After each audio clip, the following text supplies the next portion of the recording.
Welcome to the Fluence monthly free webinar series. My name is Andrew Rose. I'm the VP Marketing and Strategy at Fluence, also a trainer here.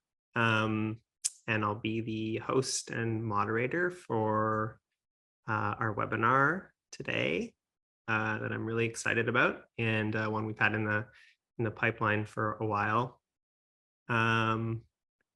We have with us today a couple guests from the Fireside Project. For those of you who aren't familiar with, is a really interesting organization running a peer support helpline, support line around psychedelic use. And I'll let Josh and Lulu fill you in a little bit more on what Fireside is up to, what they do if you're not familiar. And we also have with us Ingmar Gorman, our CEO at Fluence. So it's myself, Josh White, Lulu Ford, and Ingmar. And we're going to be talking for about an hour. We're going to do some discussion with the panel first, and then around quarter to the hour, we're going to open it up to audience questions. We do have, I think, the chat enabled. I don't see it. Yeah, got the chat enabled. So feel free in the meantime to introduce yourself in the chat if you like, where you're tuning in from. Otherwise, we have a Q&A function. If you have questions throughout the webinar, please don't hesitate to post them there. We'll get to them probably towards the end of the webinar, but if there's stuff that comes up as we go, we may answer it on the fly. The webinar is being recorded, and I think that's it for the housekeeping. So I will pass it. I'll pass it over to Ingmar to introduce himself for those of you that don't know. Thank you, Andrew. Thank you for hosting this webinar. My name is Ingmar Gorman, and I am a psychologist, clinical psychologist by training, as well as the CEO and co-founder of Fluence, which is a psychedelic therapy, as well as a psychedelic harm reduction and integration training company. And I'll speak to that a little bit more later on. Right now, I'm calling you from Albany. It's not my usual place of residence. I'm visiting here at the State House, actually calling from the conference room of a senator who's supporting a bill to legalize psilocybin therapy and MDMA therapy post-approval in New York State. So very exciting to be calling from here. Hence I'm not a lawyer, but I've got a lot of New York State law books behind me. So it's a pleasure to be here. Thanks, Ingmar. And before Josh and Lulu introduce themselves, I do just want to give a bit more context in terms of what this webinar is going to be about. I obviously mentioned Fireside at the outset, but the intention is to get a conversation going and talk about the connection, the overlap, and the distinction between clinical support in psychedelic integration and peer support, which is both really important and kind of emergent modalities or ways of helping folks who are using psychedelics for all kinds of reasons. And we're really interested in just seeing what we can learn from each other and hopefully contribute to a growing, we're calling, ecosystem of care in the psychedelic space. So hence the intention for today's webinar. So I just wanted to jump in there before the further introductions. Okay, Josh, please tell us a bit about yourself. Yeah, thank you so much, Ingmar and Andrew, for this opportunity. I'm Joshua White, the founder and executive director of Fireside Project. I'm a lawyer by training. I spent the first 20 years or so of my professional life as a practicing lawyer, mostly representing the city and county of San Francisco. And when I was exploring a transition to work in psychedelics, I started volunteering on a hotline in San Francisco. And I ended up doing that for about 7 years and really falling deeply in love with hotlines and their potential as playing a role in a community mental health ecosystem. And so at the start of the pandemic, there was a lot happening in the psychedelic field, as well as an accelerating mental health crisis in the United States. And so I thought it would be a good time to gift the psychedelic field a support line that people could use not before, but during and after their psychedelic experiences. Hi, I'm Lulu Ford. I'm the Director of Training at Fireside. I'm a PsyD candidate, and a lot of my research is oriented toward the relational aspects of psychedelic care. I've had the opportunity to do trainings at Fireside and to be a supervisor on shift, to kind of see what the supervisors are doing and do training with volunteers ongoing on shift, and really have a perspective on what we're developing as a unique form of peer support. And it's been really exciting, and I'm really excited to be here. So thank you. Great. Thank you both for joining. I'm excited to have this conversation. We did some prep calls for this webinar, and I've had to sort of quell some of the excitement because we're getting right into the juice of it and not wanting to spoil it before the actual event. So I've been looking forward to this for a while. So I think we're going to start just by talking about the emerging need. And I think, Josh, you were going to tell us a little bit about some of the data that Fireside's collected, and really just kind of set the stage for who we're talking about and what kind of climate or context we're operating in before we dive further into the sort of connections between both practices. Yeah, thank you. And so I do think it's important when we're situating ourselves to kind of keep in mind the fact that, virtually all psychedelic use now is occurring in a non-clinical context, with the exception of some FDA clinical trials and ketamine. And probably it will remain the case going forward that a substantial percentage of psychedelic use will happen in a non-clinical capacity. And so I think we really have a duty, an ethical and moral duty, to really think about what are the types of support structures that are needed in that space. And I think psychedelic peer support is a critical part of that. So first, just about the emergent need generally in the psychedelic field. We know that psychedelic use is skyrocketing in the United States. There was an NIH funded study last year that indicated that 8% of US adults aged 19 to 30 reported psychedelic use in the past year alone. And those were the people who admitted to it, right? I'm sure the actual number is far higher. 18% of 12th graders indicated that they had used psychedelics. And 2/3 of American adults have indicated that once psychedelics are shown to be safe, they'd be open to trying psychedelics. So you have that sort of surging interest within the United States. It's becoming more mainstream. And I think juxtaposed against that surging interest, or perhaps even fueling that resurgent interest, is I think popular media coverage that really, for the most part, covers the benefits of psychedelics without actually talking about the risks, or without really giving a sense of when clinical trials do produce a certain data set, that the people, say, who have their alcohol use disorder or their depression treated by a psilocybin experience, those folks went through substantial preparation beforehand, multiple therapists with them during, and multiple integration sessions with them after. And yet, if you read most popular media articles about psychedelics, they say, I was depressed, I took mushrooms, and now I'm better. And that, I think, really promotes this idea that that simply, taking psychedelics in the same way that someone would take aspirin for a headache will make the depression or the alcohol use disorder go away. And that's just not true. Psychedelics are powerful tools, and like any powerful tool, they have risks. There was a global drug survey from 2020 that indicated that as many as 1% of people who take psychedelics end up seeking emergency services. 1% sounds low, but if you think about the sheer numbers of people that are taking psychedelics, I think that number could be significant and could threaten to derail the narrative that psychedelics have considerable healing potential.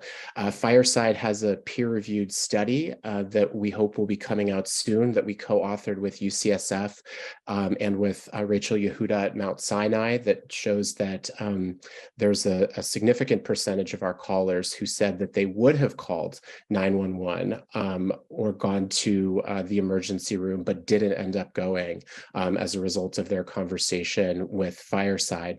And what's really interesting is that, and I'm not giving specific stats because it's under peer review right now, but that there were a subset of those callers who indicated that their need for emergency services existed during their integration process, meaning that an absence of support during the integration process can really be can really create significant risks. And so in steps Fireside, we're coming up on our 2-year anniversary on the Psychedelic Peer Support Line. We provide free and confidential support by phone and text message to people in the midst of psychedelic experiences and also people who are integrating psychedelic experiences, whether they happened a day or a decade ago. About 55% of our calls involve psilocybin, not in my opinion, because of the risk profile, but probably because psilocybin is so widely available. 20% of our calls involve LSD, 5% involve ketamine, 5% involve MDMA, 10% involve marijuana, and then there's a smattering of other substances as well. 4,000 of our calls are integration calls. And what's interesting is the real range of when the underlying trip occurred. And it's really everywhere from a day ago to a decade or more ago. And I think that speaks to, the ongoing need to receive support after a psychedelic experience. Here's another fact that I find really interesting. 25% of our callers speak to a clinician, and they see peer support as a supplement and a complement to clinical support. And that's for a few reasons. One is just, what do you do on Monday if you had a psychedelic experience on Saturday and your next appointment with a therapist isn't for several days? I think that's one reason. And then what do you do if you're living in a part of the country where you don't know whether your therapist is psychedelic friendly, or you affirmatively do know that your therapist does not believe in the potential of psychedelics? And in fact, some of our highest risk calls have been from people who have tried talking to a therapist, but then had the therapist say things that kind of undercut and denied the validity of the psychedelic experience. And then the final thing I'll say about the emergent need is that a substantial percentage of our callers reach out to discuss underlying psychiatric issues. In other words, our callers routinely mention PTSD, borderline personality disorder, obsessive compulsive disorder, really a whole range. And so even though, as Lula will talk about, peer support is limited in its ability to directly engage with someone about the nuances of a diagnosis, the fact remains that people need emotional support and clinical support if someone has the means to afford it, and that's a pretty big if. Doesn't always have the breadth and time that that a psychedelic peer support line does, which is open 12 hours a day, 7 days a week.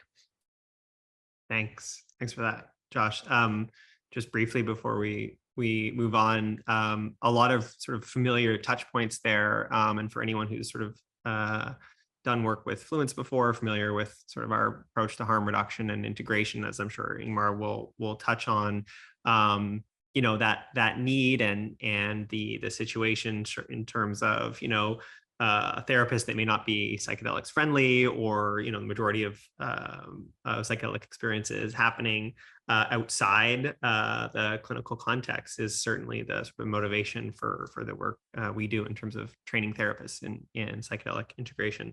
I'm curious how much that question around you know, how much is happening in a non-clinical capacity is going to continue to shift. Obviously, you acknowledge the sort of ketamine, but where does places like psilocybin services in Oregon start to play in, and et cetera, et cetera. We can get into that as well. But let's hear from Lulu. We're gonna dive a bit more into just defining peer support. What actually we mean by that, and yeah, maybe demystifying it a little bit for those that have just a loose understanding. So I'm going to touch on particularly psychedelic peer support, which is unique from other more traditional forms of peer support. The basis for psychedelic peer support is the shared psychedelic experience, which is really, as many probably know, quite vast.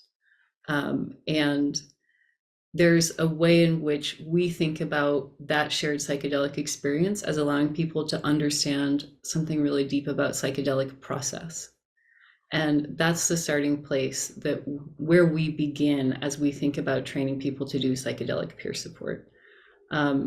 We do a really rigorous training with our volunteers. And so we're teaching volunteers a set of tools that are specific to psychedelic peer support. And we're also teaching modes of thinking and holding that process, thinking about how they're holding themselves, how they're listening, and how to do metabolizing for people who have had potentially very enormous, very difficult experiences in which a lot of material comes up.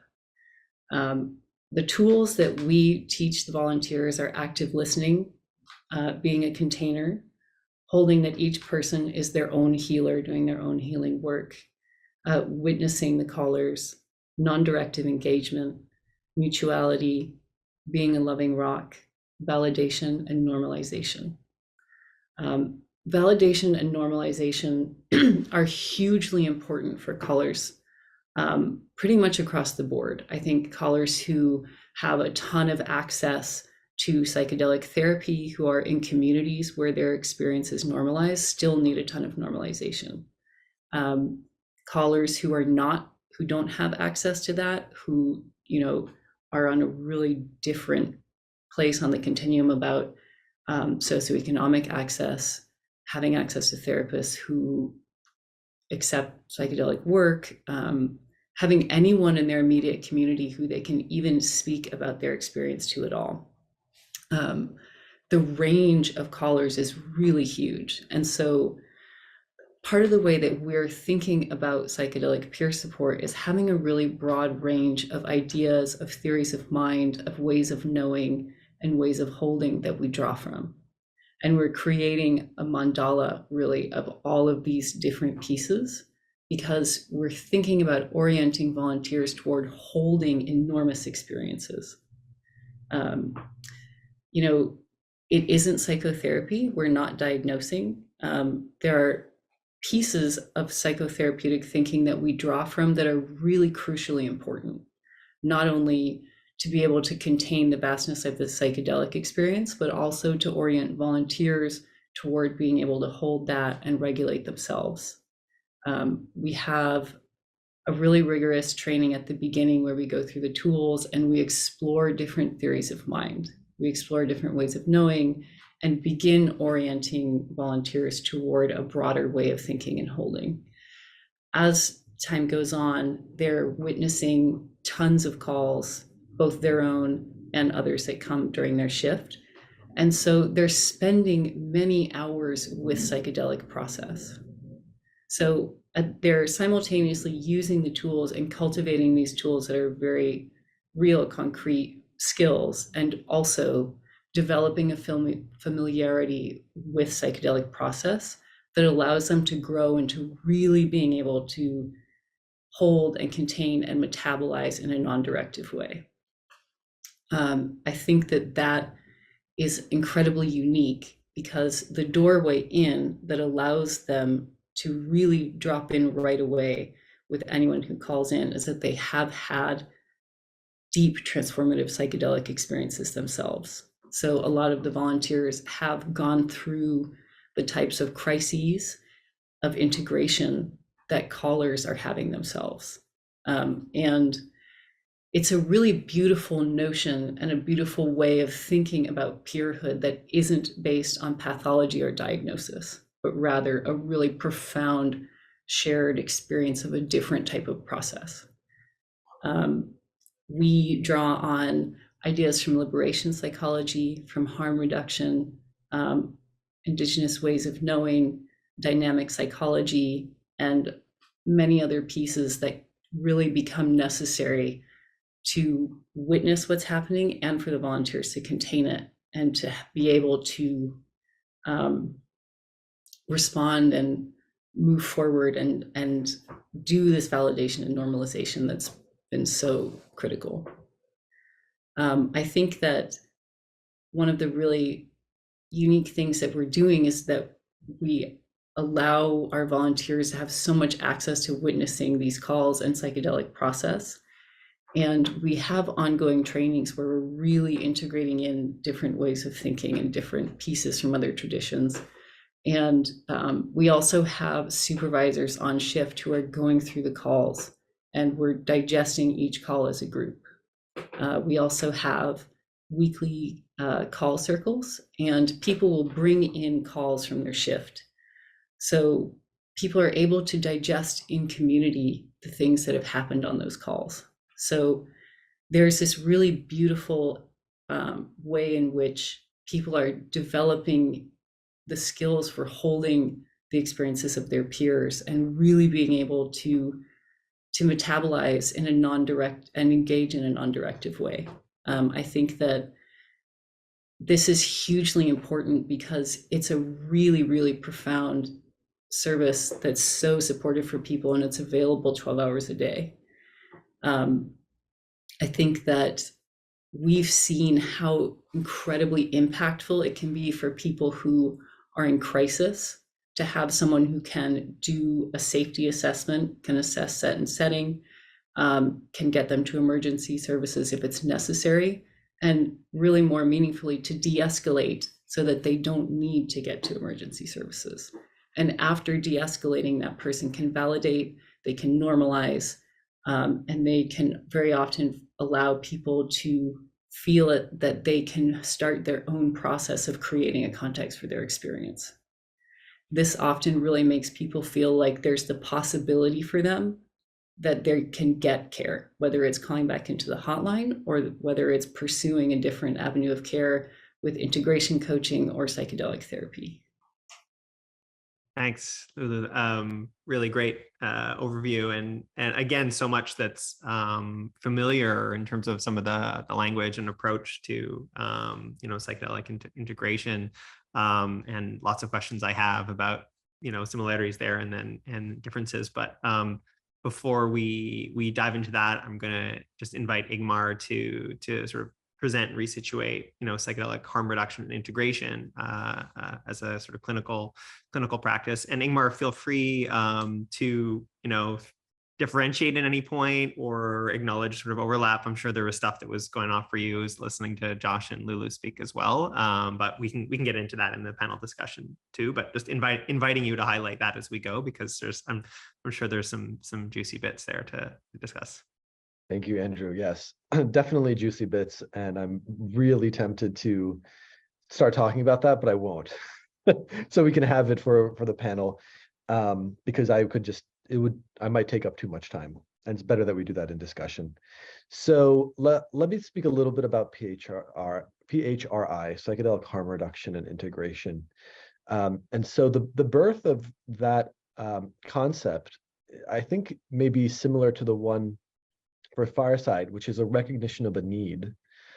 When my co-founder Elizabeth Nielsen and I were formulating this idea with a few other colleagues, what we recognized was that there were mental health professionals in the community who did not know how to engage with people, their patients, their clients, who are seeking help in relationship to a psychedelic experience. Or maybe they never had a psychedelic experience, but they read about psilocybin for depression in the news, and now they're curious about wanting to try psilocybin, but don't know where to start.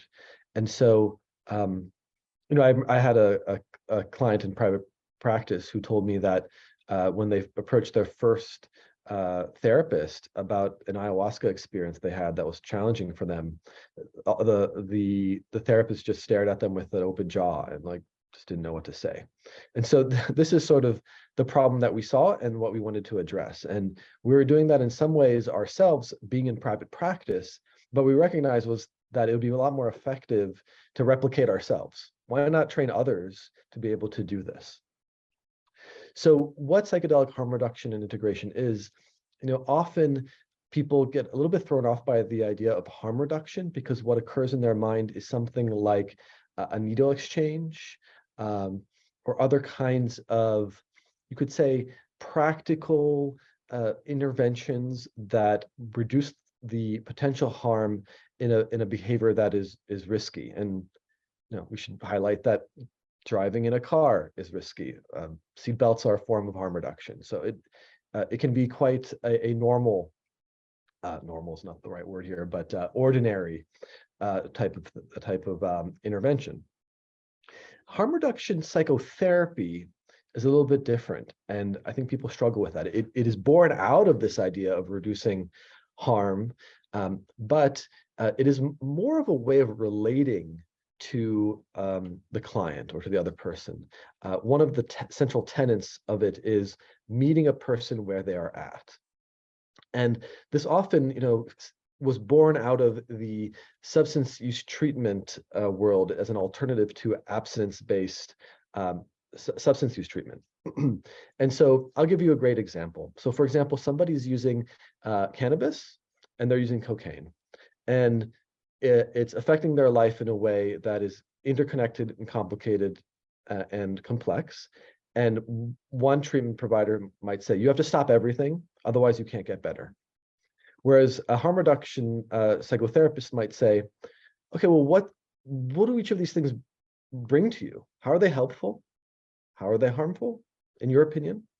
And where would you like to start? And the client might say, well, I really don't really like my cocaine use, but I really benefit from the cannabis. It helps me sleep. And so that's where you begin. And now psychedelics are not traditionally substances of misuse. People, depending on the compound, of course, but people don't tend to become dependent on them. They tend not to experience withdrawal, at least not withdrawal for a very long period of time. So there isn't this sort of cyclical relationship. So how might harm reduction with psychedelics fit in? Well, one aspect of it, which Lulu really spoke to really beautifully, is the belief in our clients' own agency and their inner wisdom. And so when we're working with non-psychedelic substances, when we ask that person, what would you like to change about your behavior, or if anything, or what substance would you like to change your relationship with, we're trusting their internal wisdom, that they have some sense of themselves and what they struggle with, and that they can make a decision that they're ready to make at that time. So that ethos really blends into psychedelic harm reduction and integration. The thing that we add onto it is that this way of working is also based off of the wisdom that's been passed down to us from the psychedelic community, but also from the clinical trials. So we look at how preparation is conducted in clinical trials, how integration, so preparation before psychedelic experience and integration after psychedelic experience. And then we bring that knowledge, that practice, the evidence base into the way that we teach or train clinicians how to do psychedelic harm reduction and integration. The other element to harm reduction work that we teach is not just harm reduction for the client, but also harm reduction for the therapists. And this could take different forms. So for example, you as a clinician might be really excited to talk to your colleagues at work about psychedelics. That might be safe for some people to do. It might not be safe for others. How do you start that conversation in a way where there could be perhaps less stigma, or is that a safe thing for you to do in terms of your fear of repercussion or how you might be treated for bringing that topic up? Similarly, we really spent a lot of time in our training making sure that clinicians understand what is within their scope of practice and also what is ethical, right? And things can be very confusing in the US, particularly right now, because some states have legalized psilocybin experiences like Oregon. Some states have decriminalized psychedelics. That doesn't necessarily mean as a clinician that you can recommend or administer psychedelics or even refer to somebody else giving psychedelics. And so there's a whole landscape there that is under this purview. Maybe let's see here. One thing that I will comment on before I stop this piece is what Lulu, you mentioned regarding normalization and validation. And one of the things that I found for myself when I had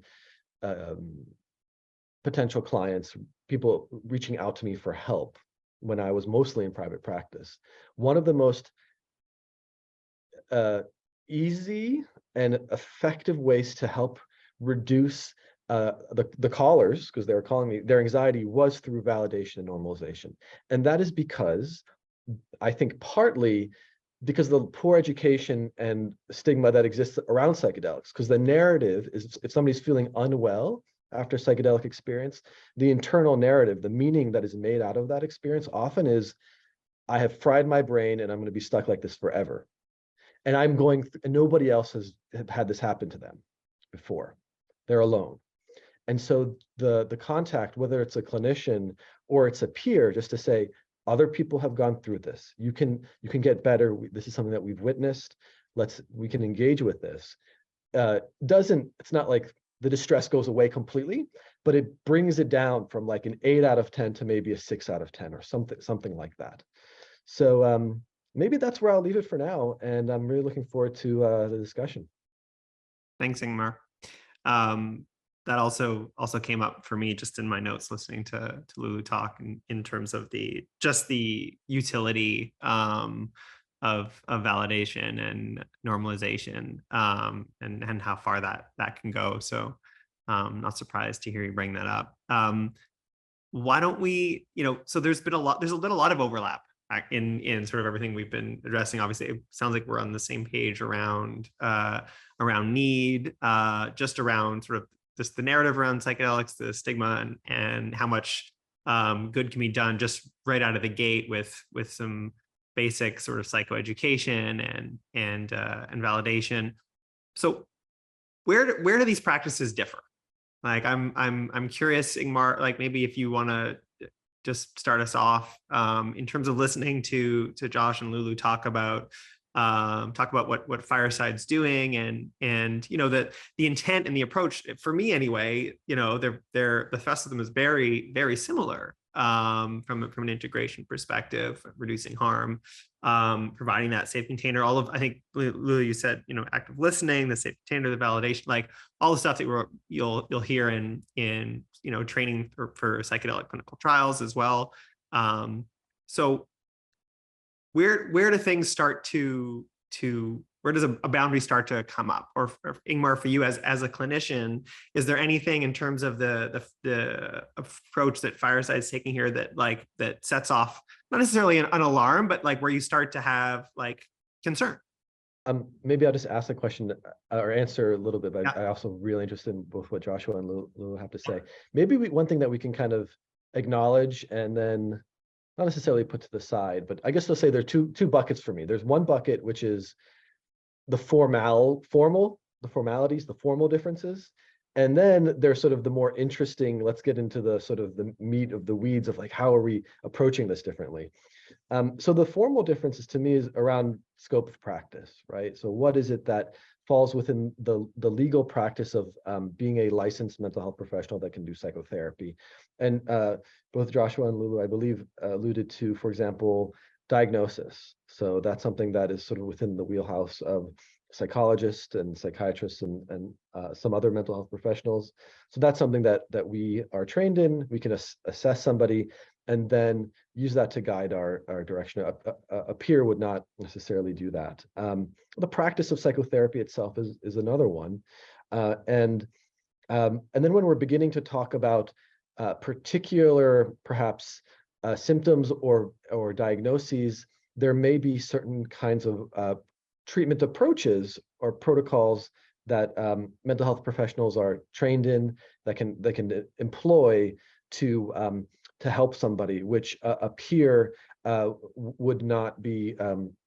They would, for example, wouldn't be treating PTSD or depression within the scope of the call. So I think there are a lot more interesting things to talk about, but I'll leave it there. Curious to hear if there's anything else that I might have missed, or well, maybe one more thing I'll add, sorry, before I hand it off, is just the nature of the relationship. I mean, Lulu will probably speak to this a lot more, but the relationship between a peer is very different than it's like a Venn diagram. There's overlap, but there's important differences in the relationship with a clinician. And maybe I'll end with a question, which is around confidentiality. So licensed clinicians, there's HIPAA. We can be lose our license and also be there could be a criminal proceeding, I guess you could say, or a lawsuit because we've divulged somebody's private information. And I'm actually curious, how's that handled with a peer support line? Yeah, maybe I can speak to that part, Lulu, and then leave the other part. Right. So, I mean, at Fireside, we start from the assumption that the truth, I should say, that the trust that our callers place in us is all that we have, and so we do everything we can to honor that trust. We don't store any personal information of any kind, and so we do keep call logs after every call, but they don't contain names, phone numbers, addresses, and anything of the like. The law from state to state varies around confidentiality provisions that are afforded to helplines, which is why we just have made the decision not to store personally identifying information. Yeah, I think I can speak to the other part, which is that, while there's not a professional ethical requirement from peer support to keep confidentiality, we ask that our volunteers do. We're really serious about it, even within the container of our call circle. We ask that, even if you're on the same shift and you hear someone speaking about a call in that space where it's being processed in the group, that you not go back to another shift and speak about it. That's for the confidentiality of the caller and for the volunteer. I think that it's a really high priority for us, and we do really stress it, regardless of whether or not it's a professional ethical requirement. I think an interesting piece that came up, you were naming that the peer relationship and a patient therapist relationship are quite different. And I do think that's a really meaningful difference, that the psychedelic peer supporters are holding in mind ideas that come from psychotherapy practice. And, Andrew, you named that there are so many pieces in common. I think that because we're not practicing psychotherapy and because we don't have a patient-client relationship, it's somewhere in between, where we don't want to disown that there is a power differential, because there is, but it also isn't the same as the power differential in a therapist-patient relationship, in which just starting out, the amount of understanding of what that social position is very impactful to the relationship. So I think in a relational context, that's a very different baseline upon which that relationship is starting.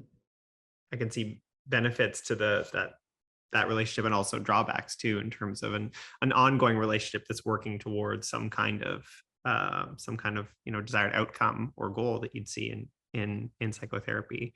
And yet this, I want to call back to one of the, I guess, initial questions or points that you raised, Josh and Lulu. I think both brought it up, just around integration and the breadth of it, and the just how long a process it can be. Obviously, it's something that at Fluence we're very interested in, and one of the pieces of education that we're often doing for folks who are interested in the psychedelic space, make this assumption that it's all about actual sort of clinical access. And it's not, or that it all, everything happens in one or two magical psychedelic sessions, and it's really, a lot can happen there, but really what you do with it is a lot more interesting, and which can, unfold over time. I wonder, Ingmar, if you could speak to sort of how we, how might approach that in integration as a clinical practice, and the limitations of it, both in terms of the timing, like what happens if you have a psychedelic experience on Saturday, your therapist isn't available on Monday, and also, this 10 minutes to kind of 10 years range. I mean, as someone who's also just seen how much can change over time and how much can slowly kind of unfold. What might interest you as a clinician about I don't know, potentially patients or clients having access to peer support as a supplement to clinical care. Would you ever refer a patient to the Fireside for I don't know, some kind of ongoing integration support? Yeah, that's a great question. I think I would. I think that, there's a lot of questions that you asked there. I'm trying to think about which one would I prioritize, but one, I think, difference between harm reduction practice and peer support is that I imagine that I don't know what the stats are, but that often people are calling Fireside while they are on a psychedelic, which can happen in psychedelic harm reduction integration in private practice, but I would wager that it's actually very infrequent that happens. Very, very infrequent, because often it's communicated that this is for preparation and integration. It could be part of a harm reduction approach that a therapist takes that says, if you are struggling while you're on a psychedelic, you can reach out to me. But I think that's pretty uncommon. And so that's very interesting unto itself, right? In terms of the nature of the relationship and the nature of sort of the work or what is happening in the experience there. That serves as a certain limitation for a harm reduction psychotherapist, because we might get to hear about the preparation piece and the integration piece, but we are actually not witnesses to what's happening while the person is actually having the experience. On the other hand, we can have Andrew, as you alluded to, a weekly, for example, or more frequent or less frequent contact with a client or patient over the period of anything ranging from a few weeks or days to many, many years, depending on the nature of the relationship and what the client needs. And in those long-term therapeutic relationships, often what happens is it's not like you're doing psychedelic integration for 10 years or 2 years or even 1 year. It's sort of there are other aspects of the clinical care, including addressing psychiatric symptoms, but also life problems and other things that are being discussed.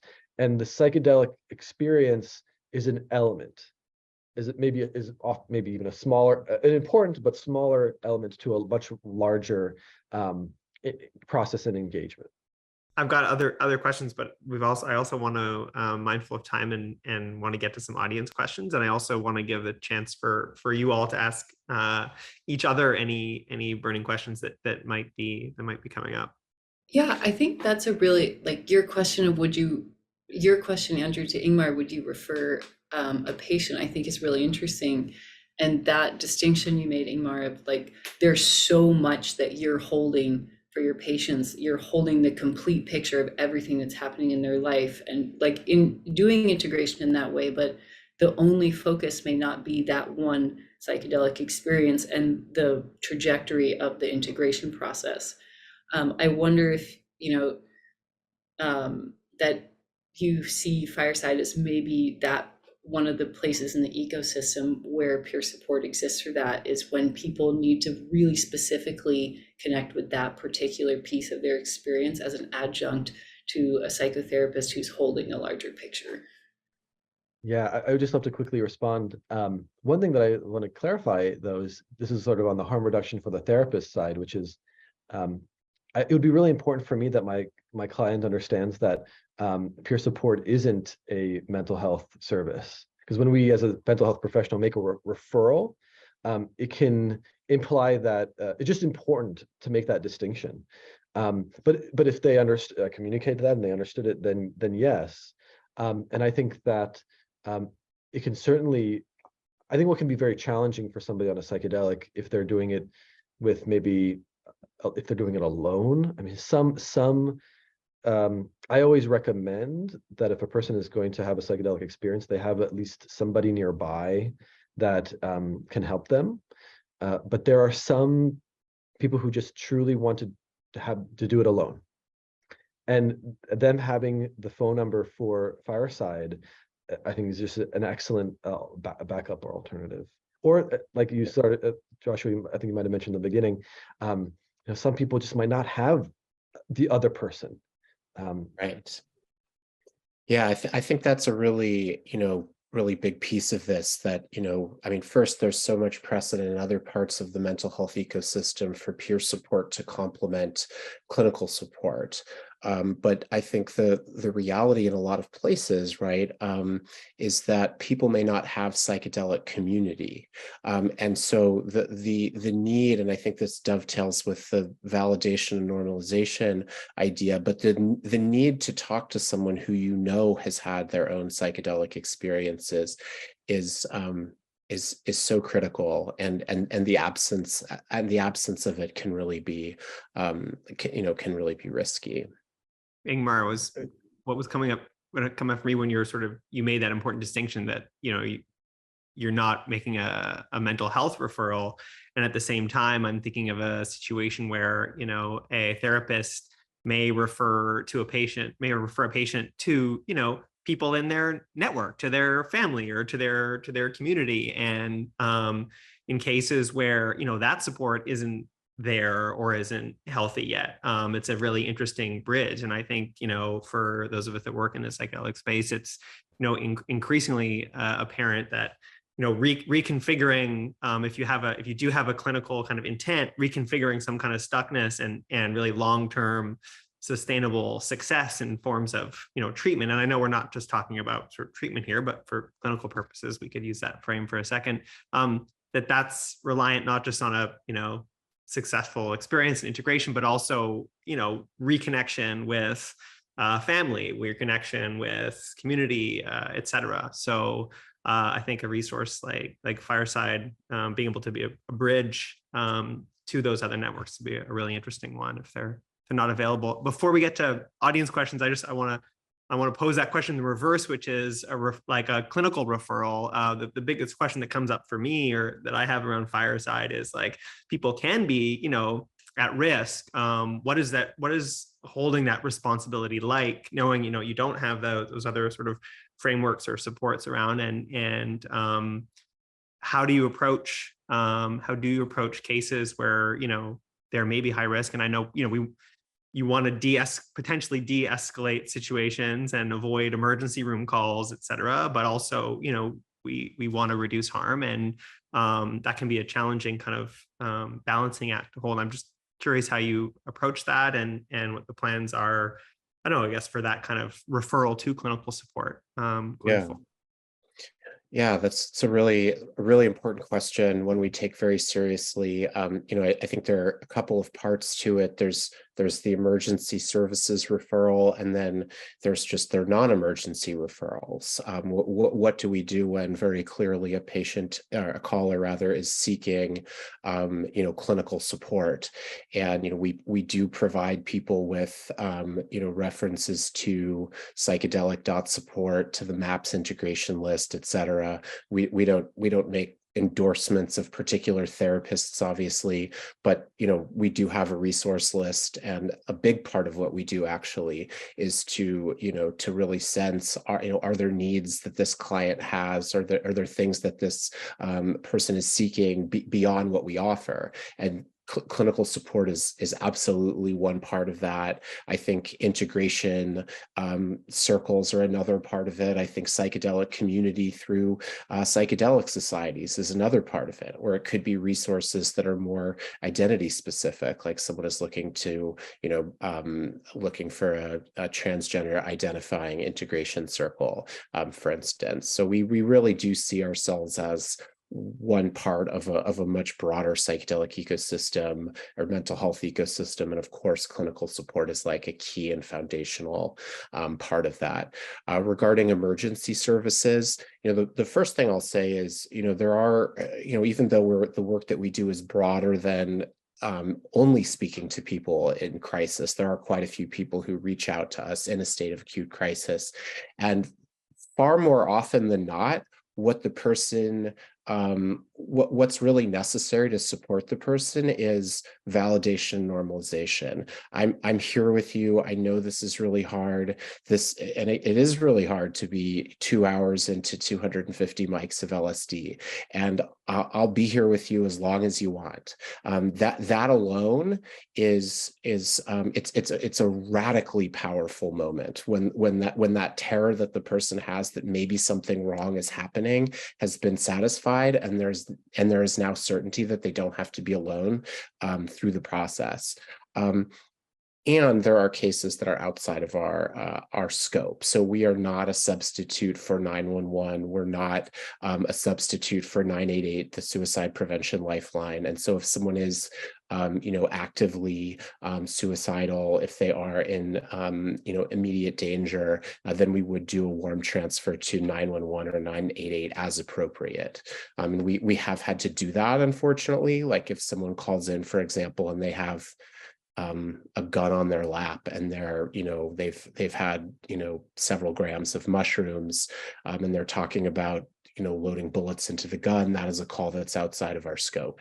So we do have a very I think like crisp and clear procedure where we basically say that once we've determined that someone may be in immediate danger, the call is outside of our scope. And then it's just a question of whether they're transitioned to 911 or 988. Thanks. Okay. I know Ingmar might have to duck out a little bit early and get kicked out of that office he's in. And I'll try to stay here as long as I can. As soon as they kick me out, I'll let you know. So I think maybe we'll move to some audience questions. If you do have a question and you haven't posed it in the Q&A, now would be the time. Okay, I see one here I'm curious about, which is just for Fireside. If you have a virtual group integration often, group integration opinion, of course, with confidentiality and informed consent. I thought that said option initially, but I guess you could answer it either way. Virtual group integration opinion. I mean, I guess you're referring to integration circles or groups. Yeah, we would, internally, we have weekly case conferences for our volunteers to be able to process with each other. And that's, relates to Ingmar's point. I think like it's nice for people who provide this type of support to be able to receive support from each other. We are working on broader integration circles. Fireside and Ancestor Project co-facilitate a BIPOC integration circle, and we would like to expand that. We do have right now, we do have our equity initiative where if you're BIPOC, trans, or military veteran, you can call in and speak to someone sharing that aspect of your identity. We would like to broaden that soon to integration circles with people sharing aspects of your identity.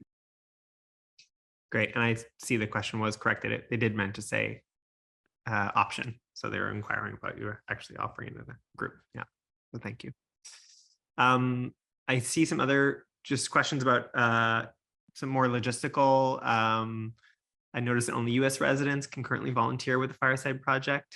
If it's a volunteer position, why is it not open to Canadian residents as well? I'm Canada, so relevant for me too. And I see another one similarly, can integration coaches, space holders, facilitators who work underground best collaborate with Fireside, particularly when we are in Canada? So how can Canadians get involved, volunteer or otherwise?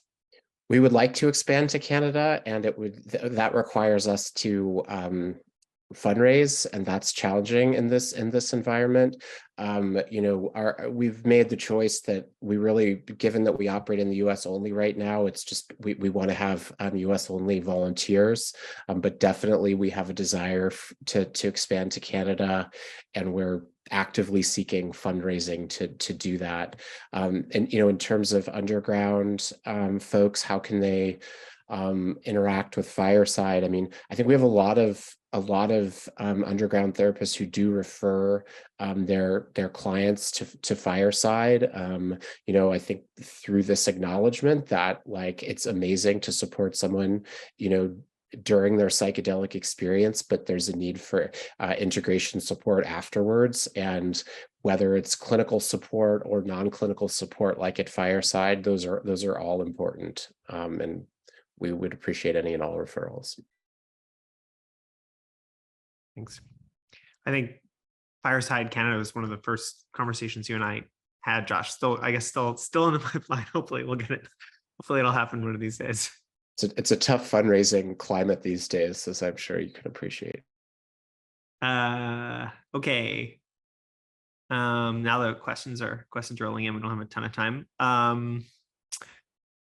I guess this could be addressed to all, but since folks will be pushed underground because these medicines and experiences are still not that accessible, what are some ethical resources you direct folks to for learning about harm reduction, preparing solo journeys, etc.? Ingmar, do you want to take that as a start? And then, yeah, I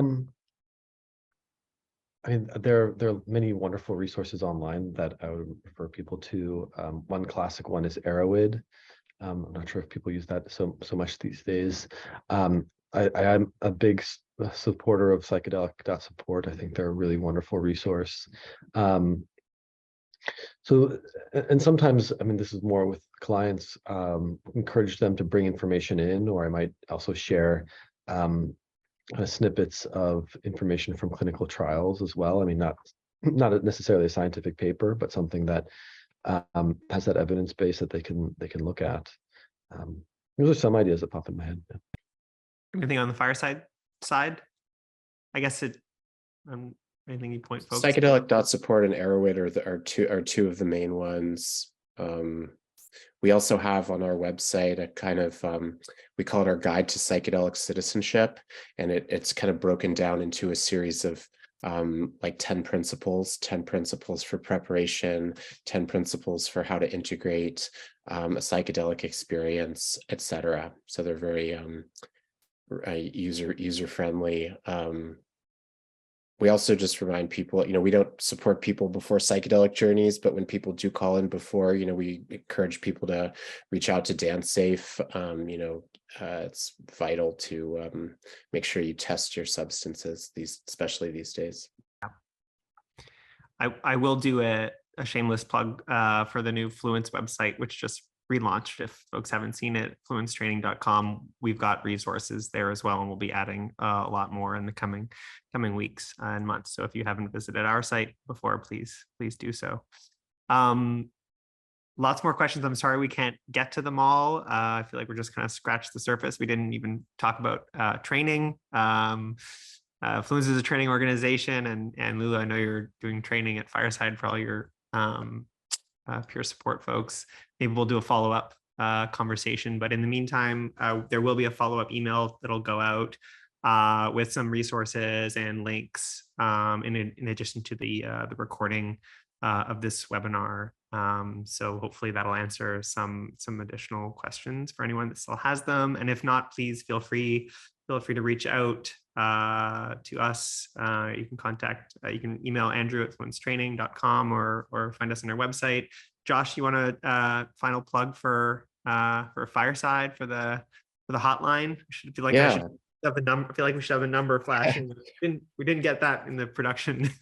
Sure. Two things. One is download our mobile app. It's free for Apple and Gmail and whatever Android.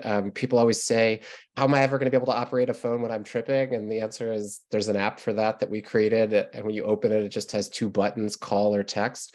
And then the other thing, this alludes to a comment someone made, is applications for volunteering on the Psychedelic Peer Support Line are open now for another 10 days. If you go to Fireside's website, there's a join our team drop down.